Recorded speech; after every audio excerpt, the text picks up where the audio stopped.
real sweet with the old tail wheel. Even though it's still locked. Oh god. Not on the grass bit. Okay, here we go. Okay, are we going to survive?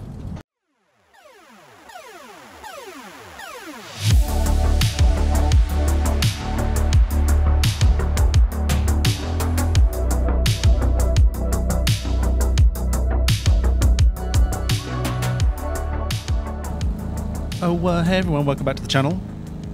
Another great day. Another great Carenado Microsoft Flight Simulator model. We've got the WACO. It is WACO, apparently. Not Waco. I'm sure I'll get corrected. But apparently it is WACO. WACO.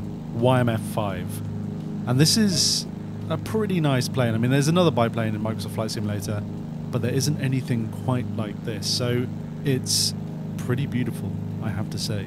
And you can get it in the marketplace with all Carenado stuff. You can always get it in the marketplace. This one retails for not very much money, actually. £12.49. Not bad.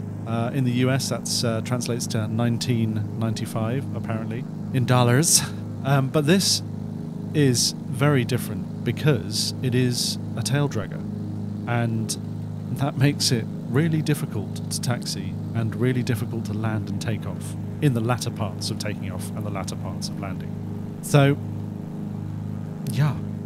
So it's going to be a normal Untitled Projects day. We're going to do a little history, find out some of that knowledge about the aircraft itself, and then we're going to start it cold and dark, which is pretty easy with this plane, to be honest. Have a little walk around, check out those graphics, see what it looks like. It's Carenado, it's not going to let you down. It's gorgeous. I'm just telling you right now, it's lovely. And then we're going to take it up for a little flight, if I can get it off the ground. I've flown this quite a lot now. And yeah, it's difficult to taxi, it's difficult to take off. You'll see, you'll see. I'm sure there's a knack. I don't know if it's a bug.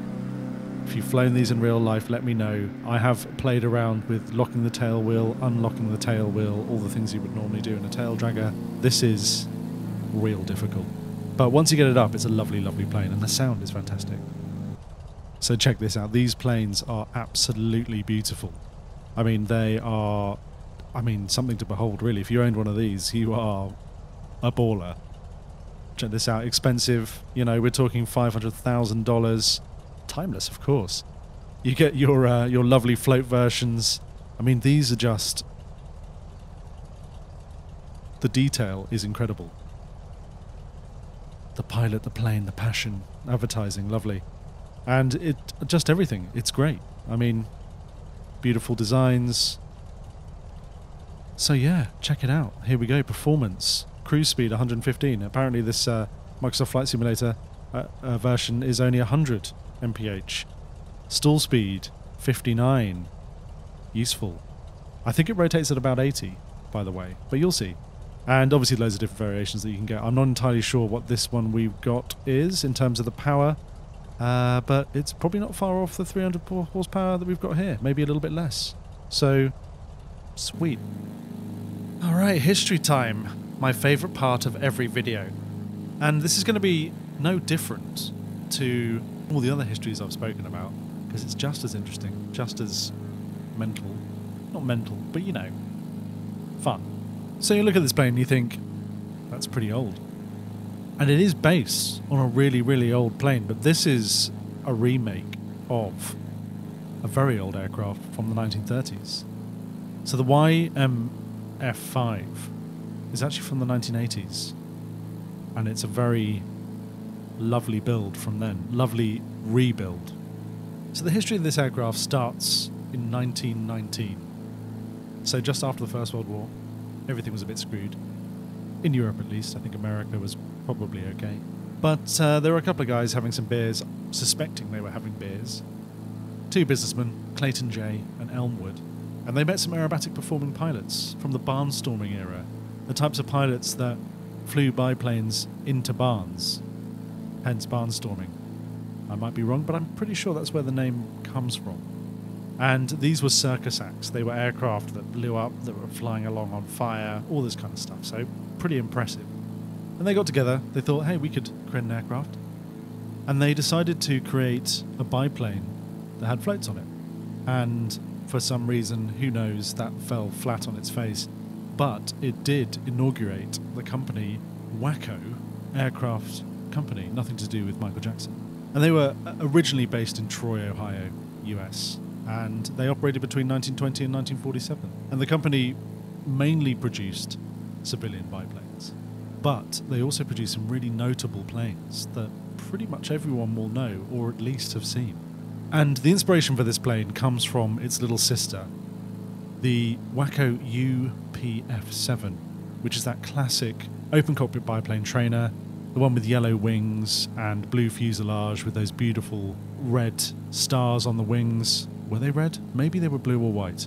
Which were created in the US for the civilian pilot training program, which obviously trained pilots for World War II, or just before World War II. And the other notable aircraft that they created, you would have seen in several World War II films. And they created a glider called the WACO CG-4, which is those gliders that you see in all that old footage that landed behind enemy lines, in places like Arnhem and so on and so forth, that were carrying lots of troops, were carrying supplies, were carrying jeeps, and they were very, very light, very brittle, and designed to crash land. That's a pretty notable aircraft to be party of, and they created upwards of 600 of them. And so clearly during the war period, a lot of aviation companies really did flourish. I mean, they were smashing out aircraft left, right and centre because they had to, because of the war. But then as soon as the war ended, the growth in the aviation market just didn't occur.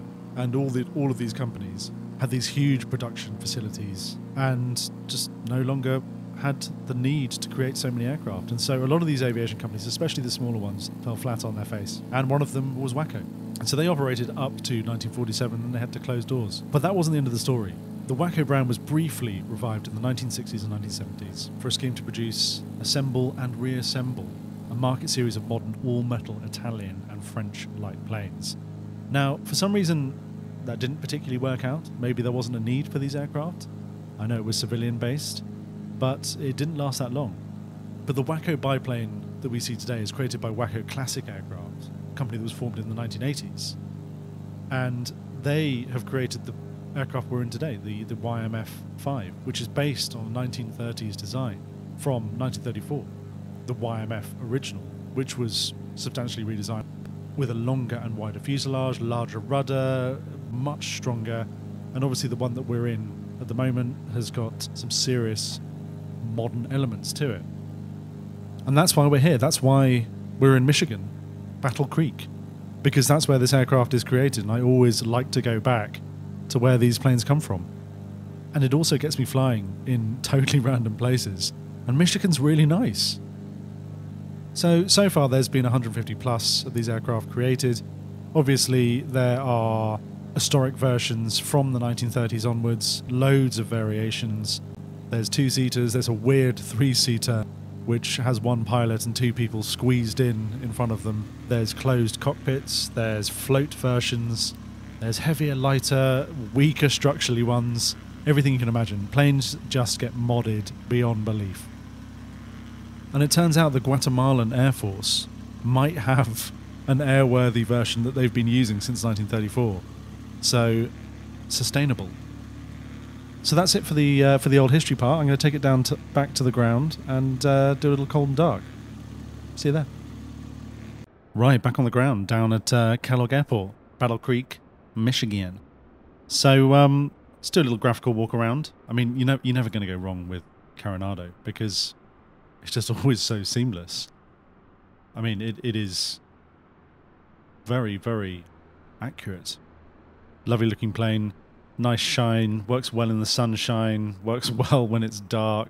It's got some really nice lights actually during the night, which is pretty good for a biplane. Usually the lights aren't that good, but this is a good one. This is a real good one. So I love this prop. I love this wood with this this metal edging here. But yeah, just such a nice looking plane. And when you couple these visuals with the sound, obviously from the real aircraft, it's very, very immersive.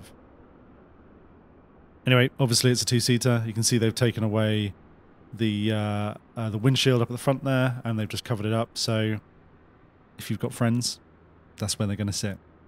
Anyway, let's pop inside. Let's do a cold and dark. I'll take you through some of the dials, and we'll go from there. Inside, I mean, it's just a piece of craftsmanship, isn't it? Just such a beautiful plane to be in. I just love all this wood detailing. I love this leather. Like I always am, I'm always a fan of things that are just a little bit distressed, look like they've been used. The leather's right on point. It's just a nice looking plane. Got some little stains there. Obviously, the distress from where your feet sit. Let's check out some of this movement. Good sounds. Oh, nice little bit of shine on the joystick there. Always good. Yeah. Come on. Carenado every single time hits the nail on the head. And when you're looking out of the cockpit, it's just a lovely sight in general. I mean, the detailing is right on point. We've got these wooden spars here. It's just lovely. Nice little mirrors as well. And these do change with the variation in weather. Looks like there's a storm coming in. Better get up in the air quickly. And apart from that, it's visually, you can't fault it. But also, the thing that you'll notice is that even though your left, rights behind are not impaired, the front really is. And that's the same with all tail draggers like this, essentially, with radial engines, is that you just really can't see. So you're going to have to look out the side, or you're going to have to do the old space, which is very useful for these tail draggers. So apart from you get this bar in the way, doesn't really matter when you're coming into land. It's a difficult plane to land, and it's a difficult plane to take off. So, right, quick little overview of the cockpit.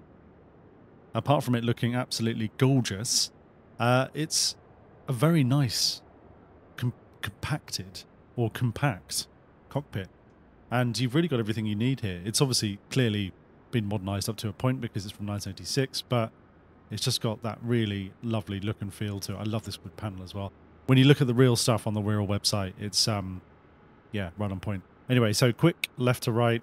Obviously, oil pressure. Got to look underneath a little bit. Oil temperature. We have our RPM, manifold pressure, airspeed indicator. Nice and vintage. Love these little logos on the airspeed indicator.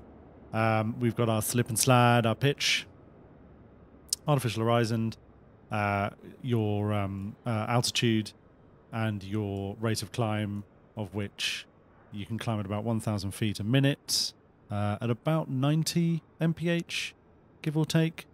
So not too bad. Accelerometer, and then your navigational aids here. Air temperature. This is pretty important because this doesn't have any de-icing. It might have de-icing. I don't think it does. I haven't found it. But if you go down to about just below 20, around actually just above 20, you start icing up. And it doesn't really seem to affect performance too badly. But, yeah, just keep that in mind, because apart from the plane getting covered in ice, which can be quite pretty and Christmassy, it will kill you in real life. And you can't see a thing out of the windshield. So, yeah, best to be avoided flying in clouds at anything below 0. Right, so here's all your buses and your navigation comms. I never use those. As always, is your navigation panel as well. Your carburetor, heat. That's really it. I'm going to take you through a cold and dark, which is very easy in this plane, actually. Beautifully easy. You could definitely use this as a commuter. And obviously your throttle control mixture. These are pretty important. Your, oh, if I can actually reach these. Your fuel tanks. Oh, and your parking brake there as well. So everything's pretty stuffed in, pretty close. Don't make any mistakes. One little bug I have noticed is that, I think I've mentioned this before, that when you pop in already flying, your fuel tanks are closed, and then suddenly you die. Little bug. Be nice to resolve. Anyway. So as always with Carenado, you get this nice little iPad that just pops up, just floats in the middle of nowhere. And this just helps you with loads of things. You can, if you really want to do right from the beginning, you can do your static elements. You can do anything, really. You can do cold and dark. You can do ready for taxi, ready for takeoff. It'll just turn everything on for you. Personally, I think it's really good fun starting from cold and dark. I don't think this actually starts proper cold and dark, but it seems to work pretty well. You can turn all these on, like I said. When you're looking outside, you can see your external power and your static elements, which is pretty nice. That's a Carenado standard. I haven't seen this in any other aircraft that aren't Carenado. If you have, put it in the comments. Right, so let's do our cold and dark. Pretty simple. Like I was saying, let's do our fuel tanks first. I do them both, just in case. I think that's right. Who knows? Battery, alternator, standard. Let's get our avionics on as well. Fuel pump goes on nice. Because we're going to taxi lights. Let's turn our beacon on as well. The panel lights are nice. Turn them up and down. Very good. Pitot, heat, strobe, and turn on position lights as well. It's day, so I'm not going to do that. Landing lights for later. Smoke doesn't work. God, I wish that worked. That'd be so good. I don't think that's modelled in Microsoft Flight Simulator at the moment. I know that smoke is very, very low fidelity right now, just like water animations. I'm sure at some point we'll get some amazing update that really does make things properly immersive. And then, hopefully, we can get some smoke. Right, so now that all that's set up, let's just make sure our throttle's slightly forward. Let's put it at about 9-10%. I'm going to put our mixture up. Just put it all the way. You know, let's just burn. Let's burn fuel. Let's be unsustainable today. These are your trim tabs here, so a bit kind of weird, but quite nice that they're all in one place. I just use my Hoitus to trim. And then we've got our magnetos. So, here we go. And the sound is really, really nice in this plane. So I'm going to turn it up just a little.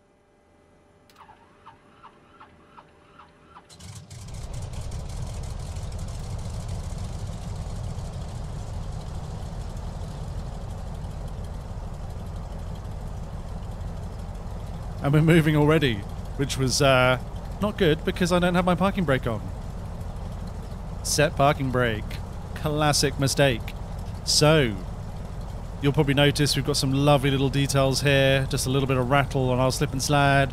And everything was initiating the way it should. So, yeah, really good attention to detail, as you would always suspect with Carenado. Right on point. There we go. Just a lovely, lovely sounding plane. And I'm always a fan of these types of aircraft. Let's do a little run up.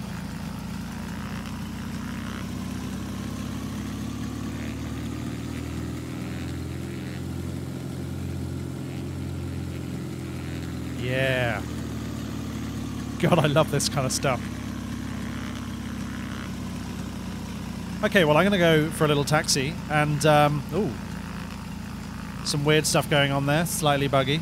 I'm going to go for a little taxi, and then we'll get to the end of the runway, and then we'll test it. We've just got to make sure this tail wheel is unlocked so we can move it. Let's give it a go. Right, so you don't actually know when your tail wheel is unlocked, but you can't really steer on the ground without it. You can see that it's moving there. And this aircraft is very maneuverable when you've got the tail wheel unlocked. So just make sure it is. It's probably a bit of trial and error. So let's stay straight. Jesus. That's just a little side tip. Another note that this is just incredibly sensitive with the unlocked tail wheel. So yeah, you've probably seen footage of tail draggers landing and then flipping over or doing a complete 360. And that's because they are just so sensitive. If you overdo this, you can end up getting a crazy wobble like this, and you can see you just skid from side to side. So, to be noted. So I'm going to lock my tail wheel, which is obviously Shift G, before I take off. So I'm not going all over the place. Now, this seems to be a really, really hard plane to take off. It gets to about a certain speed, probably about 60 or so, and then it just does whatever the hell it wants. So I don't know whether that is a real thing or whether it's a Carenado model Microsoft Flight Simulator thing. I guess I'll find out. So, like I said, I just get myself as straight as I can. I lock that tail wheel and then just use the rudder. But you're going to lift the tail up anyway pretty quickly when you start to go down the runway. So let's give it a go. Hopefully I won't crash and I can take off.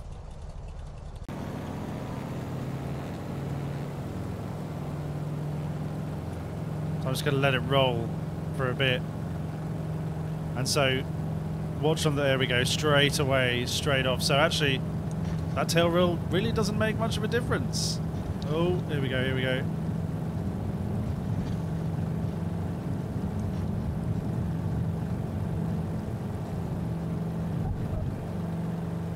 I think this just takes practice. I honestly do. And yeah, that wasn't too bad in comparison to some of the other ones I've done. So yeah, not great. So I'm assuming that you would lock that tail wheel on takeoff and then unlock it when you're taxiing on the ground. That seemed to work not too bad. So yeah, great. And there's Kellogg, JK. Is it JK Kellogg Airport? Looking pretty awesome. This plane is built in one of those buildings. Or in one of those buildings. Or over there. Who knows? But it is built here. So as always, at Untitled Projects, what do? We take it for a loop-the-loop. See if we can do the loop-the-loop without overstressing the aircraft. And I'll do a barrel roll and a landing. You'll see it'll probably be a terrible landing. But yeah, it should work out. Lovely day for it. Just getting up to the cloud base now. I'll get up to about 6,000 feet, then I'll put her in a nosedive and pull her up. Right, we're nice at 6,000 feet now. And look at those volumetric clouds. Ultra level. God, Microsoft Flight Simulator is good fun. Right, so I'm just going to put her in a nosedive, probably straight through this cloud. I'm going to push it up to about 200 mph. Pretty maximum speed for this aircraft. It doesn't appear to overspeed. I haven't overstressed this plane yet. And so we'll see what happens. I've been pretty sensitive with this baby, so let's go for it. You're going to like this sound as well. The sound is fantastic when you put this in a nosedive. Here we go. Getting up to 200. And then let's pull it up. Ooh, can we do it? Yes. Beautiful loop-the-loop. So, tick that box. Aerobatics capable. Kind of.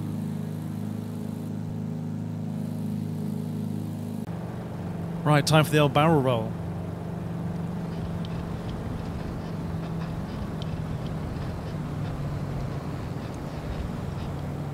Terrible barrel roll, but it does do it.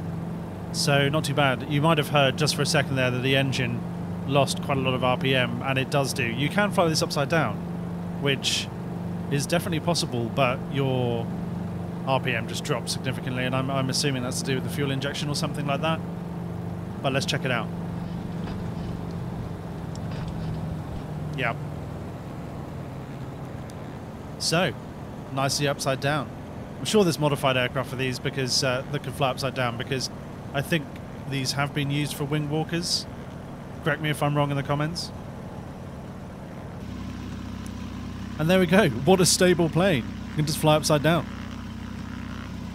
And those are the three tests. Can it fly upside down? Can it barrel roll? And can it do a loop-the-loop? What more else do you need, really, to test a plane's capabilities? And there we go. Right, landing time. So, this plane has no flaps, so you just have to glide it down. It just has to float down into place, so just be really good with your speed. You can land it at just under 80, and it works pretty well. Obviously, because it's a tail dragger, you can't really see over the nose, so just get that spacebar on and you can look over.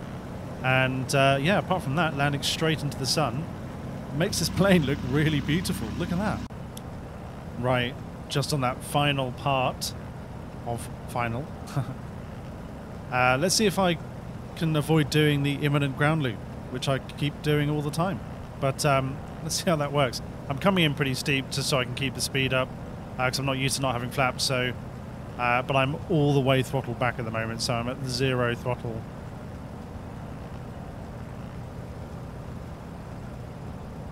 There we go.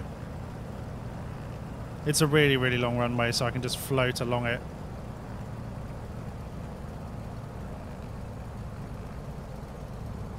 There we go, just under 80, and then this is where you just got to be real sweet with the old tail wheel. Even though it's still locked. Oh god, not on the grass bit. Okay, here we go. Okay, are we going to survive? I think so. You've also just got to let it roll. Just let it roll, because if you put the brakes on too much, there we go, and on the grass. Great, and the inevitable ground loop. Done. There we go. And is that an ambulance? I probably need some help. Oh. Oh, am I... Oh. And that isn't how you land this aircraft. Just so you know. Good times. Okay, well, that's probably a good place to end the video. I obviously clearly need to go and learn how to fly some planes. And apart from that, if you like this, subscribe, pop a like in, whatever you want to do. Otherwise, have a great day.